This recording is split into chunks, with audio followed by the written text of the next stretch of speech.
எங்க 2 பேர் ஈகோவும் சண்டையும் நம்மள திட்டிக்கலாம், ஆடியன்ஸ் நம்மள திட்டக்கூடாது. நம்ம மனசுல நிறைய கவலை இருக்கும் ரவி.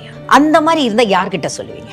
இன்னைக்கு கவலையா இருக்கிறது நாளைக்கு ஒண்ணுமே இல்லாம இருக்கும். அதை போயிட்டு மத்தவங்க மேல திணிச்சு அவங்களையும் கவலைப்படுத்த அப்படி இருந்தாலும் எனக்கு அது வரல. பட் எனக்கு நான் அந்த கஷ்டம் நினைக்க மாட்டேன் எதையுமே. ஏன்னா என்னை பொறுத்த வரைக்கும் லைஃப்ல மேக்சிமம் சிரிச்சுட்டு இருக்கணும்.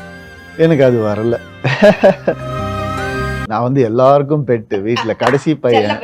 ஆமா, அம்மா அப்பா 2 பேருமே அப்படி ஒரு பெயர் பார்க்க முடியாது. நான் பார்த்தது இல்ல. அந்த மாதிரி ஒரு பர்சன் பார்க்க முடியாது. மோகன் சார் மாதிரி அந்த மாதிரி ப்ரொடக்ஷன் இப்ப ஸ்டார்ட் பண்ணியிருக்காங்க. அப்படிதான் நான் எல்லாருக்கும் சொல்லுவேன். அந்த மாதிரிலாம் இப்ப ஆளுங்க வர்றது இல்லைன்னு தான் எனக்கு தோணுது. அண்ட் அம்மா அப்பா சொல்லுவாரு, அவங்க கெட்டதுனால என்னன்னு தெரியாதுப்பா அவங்களுக்கு அப்படின்னு சொல்லுவாங்க. அதுல இருந்து எனக்கு கொஞ்சம் ஒட்டிட்டு இருக்கு அம்மா கிட்ட இருந்து. நம்ம மனசுல நிறைய கவலை இருக்கும் ரவி. யார்கிட்ட ஒன்னும் அப்பாட்ட சொல்லுவாங்க, ஒன்னு அம்மாட்ட சொல்லுவாங்க. அந்த மாதிரி இருந்தா யார்கிட்ட சொல்லுவீங்க? எனக்கு சொல்ல மாட்டேன். நான் எல்லாம் மனசுலயே வச்சுப்பீங்க. எல்லாம் பிளஸ் எனக்கு கவலைன்றது எனக்கு இல்லைன்னு தான் நான் சொல்லுவேன். எனக்கே நல்லா தெரியும் எனக்கு அந்த அளவுக்கு ஒரு மெச்சூரிட்டி இருக்கு. இன்னைக்கு கவலையா இருக்கிறது நாளைக்கு ஒண்ணுமே இல்லாம இருக்கும். அதை போயிட்டு மத்தவங்க மேல திணிச்சு அவங்களையும் கவலைப்படுத்தி ஃப்ரெண்ட்ஸ் கூட ஷேர் பண்ண நான் யார்கிட்டயுமே சூப்பர். மத்தவங்களை எதுக்கு கஷ்டப்படணும்? எனக்கே சரியாயிடும். அது அப்படி இருந்தாலும் இப்போ உங்களுக்குள்ளேயே அழுத்தி இருந்தா அது கஷ்டம் இருக்குல்ல. யார்ட்டையாவது திறந்து பேசணும்ல. எனக்கு அது வரல.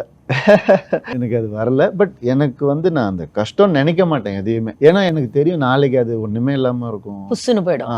அதை போயிட்டு நம்ம இவ்வளோ ஸ்ட்ரெஸ் எடுத்துக்கிட்டு தேவையில்லாமல் என்னை பொறுத்த வரைக்கும் லைஃப்பில் மேக்ஸிமம் சிரிச்சுட்டு இருக்கணும், எல்லாரையும் சிரிக்க வைக்கணுன்றது தான் நான் ஸ்கூல் சந்தோஷப்படுத்தணும் எல்லாரையும். ஸ்கூல் டைம்லேருந்து பண்ணி நிறைய டைரக்டர்ஸோட ஒர்க் பண்ணியிருக்கீங்க. அண்ணாவோட ஒர்க் பண்ணும்போது என்ன டிஃப்ரென்ஸ் இருக்கு? கம்ஃபர்டபிள் தான். ஐ எம் கம்ஃபர்டபிள் வித் அண்ணா. ஆமாம், தெரியும். நாங்கள் கண்ணிலேயே சில நேரத்தில் புரிஞ்சுப்போம். பேசக்கூட தேவையில்லை. ஒரு 1 மார்க் போச்சுன்னா அப்படி பார்ப்போம் இப்படின்னுவான், ஏதோ ஒன்று பண்ணுவான், ஓகேன்னுவான். இந்த மாதிரி ஒரு கம்ஃபர்டபுள் கண்டிப்பாக இருக்கு. ஒரு ஃபேமிலி 2 பேர் ஒரு இடத்துல பண்ணும்போது ஒரு ஈகோ இருக்கும், சண்டை வரும். இல்லைன்னா நான் இந்த ஷார்ட் இப்படி தான் பண்ணுவேன், அப்படி எல்லாமே இருக்குமா? இல்லைன்னா அண்ணா என்ன சொல்றாரோ அதை கேட்டுட்டு எங்க 2 பேர் ஈகோவும் சண்டையும் ஷார்ட்டுக்கு தான் இருக்குமே தவிர இண்டிவிஜுவலா இருக்கு. அப்படி வளர்த்திருக்காங்க அப்பா. கண்டிப்பா அது நான் ஒத்துட்டே ஆகணும். நான் போய் 2 லைன் அடிப்பேன், அந்த சீன்ல இது இருக்குது, எதுக்கு இது தேவையில்லாம ஒத்துப்பான். சரி போ, ஓகே. அண்ணா கோவம் வராது?